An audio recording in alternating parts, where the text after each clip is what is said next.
بسم اللہ الرحمن الرحیم ایاک نعبد و ایاک نستعین. Army chief general Bajwa, service chiefs, میرے پارلیمنٹری کولیگز، خواتین و حضرات، اور جن کے لیے آج فنکشن ہے، پاکستان کے شہداء کے لواحقین، میں آج آپ سب کو خوش آمدید کہتا ہوں. اور میں نے ابھی جو فلم دیکھی 1965 کے اوپر، تو میں صرف اپنی بات شروع کرتا ہوں کہ 6 سپٹمبر 1965 12 سال کا تھا میں. تو مجھے یاد ہے کہ ہمارے گھر زمان پاک سے جب شیلنگ کی رات کو شیلنگ کی آوازیں آنے شروع ہوئی اور پھر چھت پہ چڑھ کے بم بلاسٹ کی ہمیں نظر آتی تھی اپنے چھت سے، تو مجھے وہ کبھی نہیں بھولتا، کیونکہ میں اپنے ماں باپ کی شکلوں پہ خوف دیکھا اس رات. ڈر تھا کہ پتہ نہیں کیا ہوگا. 7 سپٹمبر کو زمان پاک میں ہمارے جتنے بھی بڑے تھے، ایک کاؤنسل آف وار ہوئی. سب جمع ہوئے. ایک رومر تھی کہ رات کو ہندوستان کے پیرا ٹروپرز نے لاہور میں ڈراپ ہونا ہے. تو ہماری پھر ایک سول فورس بنی. سب جتنے بھی میرے بڑے کزنز تھے انہوں نے زمان پاک میں مورچہ بنایا انڈین پیرا ٹروپرز کی انتظار میں. میں 12 سال کا تھا. میں نے اپنے والد کی بندوق پکڑی اور میں بھی پہنچ گیا ان کے ساتھ گارڈ ڈیوٹی دینے کے لیے. جیسے ہی میں وہاں پہنچا، میرے کزن نے مجھے واپس بھیج دیا کہ نہیں، تم بہت چھوٹے ہو، تم نہیں کر سکتے. یہ بڑی مجھے تکلیف ہوئی کہ یہ کیا کیا. میں کوسا اپنے آپ کو، میں صرف 12 سال کا ہوں. بہرحال میں گھر چلا گیا. اگلے دن پتا چلا کہ انڈین پیرا ٹروپرز تو نہیں آئے، لیکن میرے کزنز نے رات کو ایک ہمارے رشتہ دار کے اوپر گولیاں چلا دی. خوش قسمتی سے ان کے نشانے برے تھے، اس لیے وہ بچ گئے. تو مجھے ابھی بھی یاد ہے کہ جس طرح کی ایک پاکستان میں وہ جو ایک لہر تھی، ساری قوم فوج کے ساتھ کھڑی تھی. یعنی جو میں نے وہ جذبہ دیکھا تھا، میں نے وہ کبھی ویسا جذبہ آج تک نہیں دیکھا. ہم سب فوجی بننا چاہتے تھے. اگر میں کرکٹ کی طرف نہ لگ جاتا تو ہو سکتا ہے میں بھی آج ریٹائرڈ فوجی ہوتا. تو میں آج اپنی فوج کو خراج تحسین پیش کرنا چاہتا ہوں.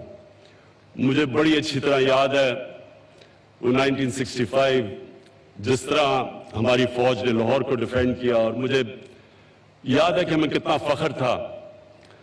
اور یہ جو بھی وار آن ٹیرر جس کی ہم نے ابھی ویڈیو تصویریں بھی دیکھی اور جنرل باجوہ آپ نے بات بھی کی، میں اس کے خلاف تھا.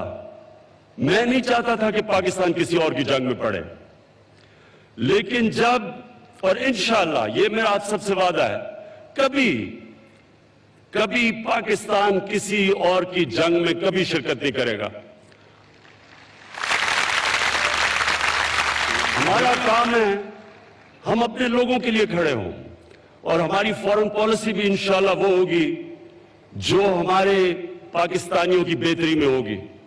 تو جب یہ ہوگی جنگ، اس کے بعد جو ہمارا ملک جس امتحان سے گزرا، جس طرح کی دہشت گردی ہوئی، ہماری فوج اور ہماری خاص طور پہ انٹیلیجنس ایجنسیز جو ان کی پرفارمنس تھی، آپ دیکھ سکتے ہیں کہ اور کتنی اور فوجیں اس طرح کی جس طرح کی دہشت گردی پاکستان میں ہوئی ہے، کتنی فوجیں اس کا مقابلہ کر سکتی تھی. میں جب سے مجھے یہ ذمہ داری ملی ہے تو میں نے ایک GHQ کے اندر 6 گھنٹے کی بریفنگ لی.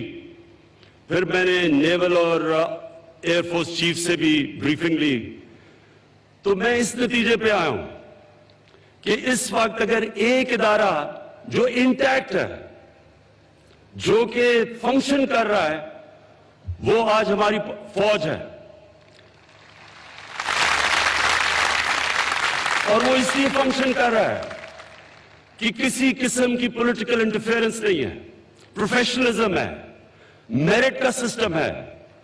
جب تک ایک ادارے میں میرٹ ہوتی ہے, پروفیشنلزم ہوتی ہے, وہ ادارہ چلتا ہے. ایک وقت ہماری بیوروکریسی, ہماری سول سروس 1960s میں سارے ایشیا میں بہترین سول سروس مانی جاتی تھی, کیونکہ وہ بھی پروفیشنل تھی, تب میرٹ تھی. سب سے مشکل امتحان تھا سول سروس کا امتحان. اور جب بھی ایک میرٹ کا سسٹم ختم ہوتا ہے, پولیٹیکل انٹرفیئرنس ہوتی ہے, اور ہماری طرح کے پولیٹیشنز کرتے ہیں, تو جب ایک ملک کے ادارے تباہ ہوتے ہیں تب ملک تباہ ہوتا ہے. ملک کی یاد رکھیں, کوئی بھی جنگ, بمباری ملک کو تباہ نہیں کرتی. جرمنی اور جاپان سیکنڈ ورلڈ وار میں تباہ ہو چکے تھے, لیکن 10 سال میں پھر کھڑے ہو گئے, کیونکہ ان کے ادارے انٹیکٹ تھے. تو ہم نے جو پاکستانیوں کے لیے سبق ہے وہ یہ کہ اس ملک کو اللہ نے سب کچھ دیا ہے, کسی چیز کی کمی نہیں ہے. آپ نے کوئی ویژولز دیکھے کہ ہمارے ملک کی ڈائیورسٹی کتنی ہے, کیا کیا اللہ نے دیا اس ملک میں, آپ کو اندازہ ہی نہیں ہے کہ کتنا اور اللہ نے دیا ہے. ہمیں یہی نہیں پتا کہ ہمارے ملک میں گیس کتنی ہے. ہمیں پتا ہے کوئلے کے اربوں ٹنز کے ریزروز ہیں, تانبا ہے, سونا ہے, زرخیز زمین ہے, 12 موسم ہے, سب سے اونچے سے سمندر, سب سے سٹیپ گریڈینٹ ہے, مطلب کہ سب کچھ اگ سکتا ہے یہاں. لیکن ہم نے اپنے ادارے مضبوط کرنے ہیں, میرٹوکریسی لے کے آنی ہے. اور سب سے امپورٹنٹ چیز میں آپ کے سامنے ایک, کیونکہ ہمارا واحد ملک ہے اسلام کے نام پہ بنا تھا, تو میں آپ کے سامنے یہ تاریخ رکھنا چاہتا ہوں. 610 میں نبی صلی اللہ علیہ وسلم کو نبوت ملی. 620 میں صرف 40 لوگ مسلمان ہوئے تھے. 623 میں ہجرت کی مدینہ. 625 میں جنگ بدر ہوئی, جدھر صرف 313 لڑنے والے تھے. 625. 636 میں یارموک میں 80,000 سے 1,00,000 رومن ایمپائر کی فوج جنگ یارموک میں شکست کھاتی ہے مسلمانوں سے. اور پھر 638 میں جو دوسری سپر پاور تھی پرشین ایمپائر, وہ شکست کھاتی ہے قدسیہ میں. تو یہ سب غور کریں کہ یہ کیا ہوا. وہ دنیا کے عظیم لیڈر, انہوں نے کیا کیا ان لوگوں میں جو کہ کہاں قبیلوں میں بٹے ہوئے, جن کی اہمیت ہی کوئی نہیں تھی, ریگستان میں رہتے تھے. انہوں نے کیا کیا کہ وہ دنیا کی سب سے عظیم سویلائزیشن بن گئے, قوم بن گئے, کئی صدیوں تک دنیا کی امامت کی. ہمیں قرآن میں اللہ کہتا ہے کہ ان کی زندگی سے سیکھو. ہمیں حکم ہے اللہ کا, ہمیں اللہ حکم دیتا ہے کہ ان کی زندگی سے سیکھو. تو ان کی زندگی سے ہم نے کیا سیکھا؟ یہ واحد ملک تھا جو اسلام کے نام پہ بنا تھا. ان کی زندگی سے ہم نے یہ سیکھا کہ ایک لوگ ایسے اٹھتے ہیں جب وہ قوم بن جاتے ہیں. بٹے ہوئے قبیلوں کو انہوں نے اکٹھا کر کے قوم بنا دیا. اور انہوں نے کیسے قوم بنایا؟ ہر انسان کا سٹیک ہو گیا اس قوم کا حصہ بننے میں. جب ایک انسان کو انصاف ملتا ہے, مطلب یہ کہ طاقتور کمزور پہ ظلم نہیں کر سکتا. جب ایک کمزور یہ سمجھتا ہے کہ ریاست میری حفاظت کرے گی. اگر میرا طاقتور سے مقابلہ ہو گیا تو وہ پھر اس ریاست سے جڑ جاتا ہے, وہ قوم کا حصہ بن جاتا ہے. جب وہ یہ سمجھتا ہے کہ ریاست میں اگر کمزور ہوں میری مدد کرے گی, جو پہلی دنیا کی تاریخ کی فلاحی ریاست بنائی تھی نبی صلی اللہ علیہ وسلم نے, میرٹ کا نظام لے آئے, جو اچھا کرتا تھا اوپر آ سکتا تھا. یہ نہیں کہ صرف ایک ایلیٹ کے لیے ایک ملک بنا ہوا تھا. اور انہوں نے تعلیم کے اوپر زور دیا. کوئی قوم تعلیم کے بغیر نہیں اٹھتی. وہ پرنسپلز انہوں نے سیٹ کیے تھے, وہی پرنسپلز آج جو ہمارے مسئلے ہیں پاکستان کے, انہی پرنسپلز پہ یہ ملک اٹھے گا. ہمارے بڑے مسئلے ہیں آج, قرضوں میں ملک ڈوبا ہوا ہے, پانی کا مسئلہ ہے, بجلی کا مسئلہ ہے. یہ میں 2-3 ہفتے صرف پریزنٹیشنز لیتا رہا ہوں ڈیفرنٹ ڈپارٹمنٹ سے کہ کتنے مسئلے ہیں پاکستان کے. لیکن میں آج آپ کو کہہ رہا ہوں یہ ملک اٹھے گا, ایک عظیم قوم بنے گی.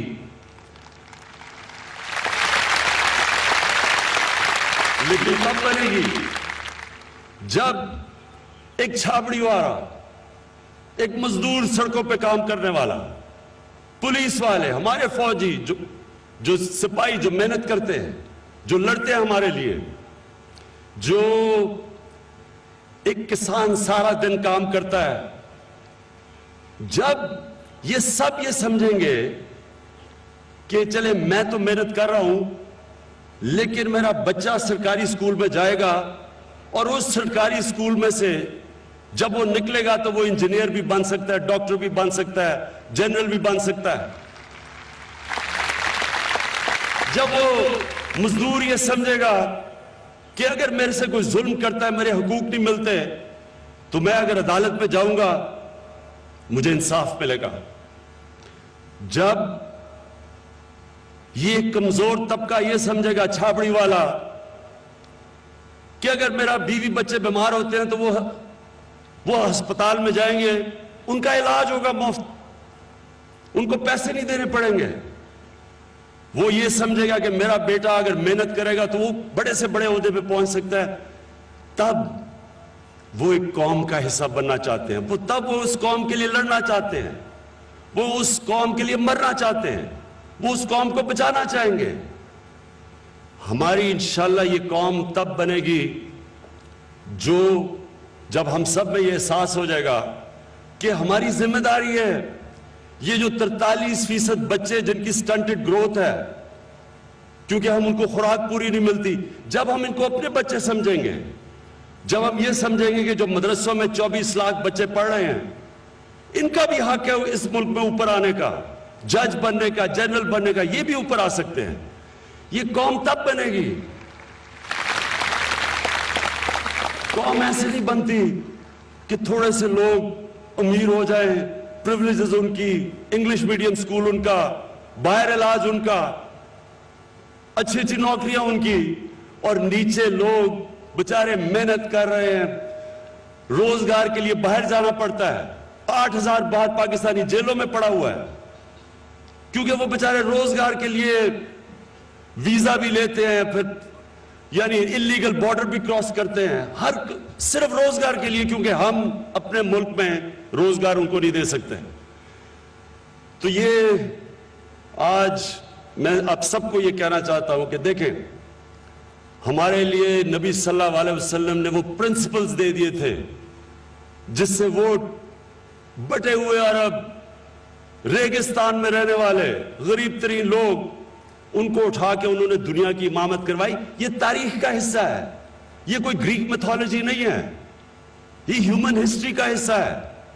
فال آف دا رومن ایمپائر کے اندر پورا چیپٹر ہے کہ کیسے سرکار مدینہ نے اٹھا کے اور دونوں سپر پاورز کو گرا دیا. یہ تاریخ کا حصہ ہے, اور ہمیں اللہ نے کہا ہے کہ ان کی زندگی سے سیکھو, اور ہم نے ان سے سیکھنا ہے. یہ قوم نے اگر اوپر جانا ہے تو ہم نے سیکھنا ان سے. میں جنرل باجوہ آپ کا آج شکر گزار ہوں, پہلی دفعہ میں ایسی فنکشن پہ آیا ہوں. میں یہ آپ کو کہنا چاہتا ہوں کہ یہ جو ایک متھ بنائی ہوئی ہے سول ملٹری ریلیشن, یہ کوئی جی آپس میں کوئی بڑی کشمکش چل رہی ہے، کوئی ایسا ایشو نہیں ہے. ہم سب کا ایک ہی کامن گول ہے، ہم نے اس ملک کو اٹھانا ہے.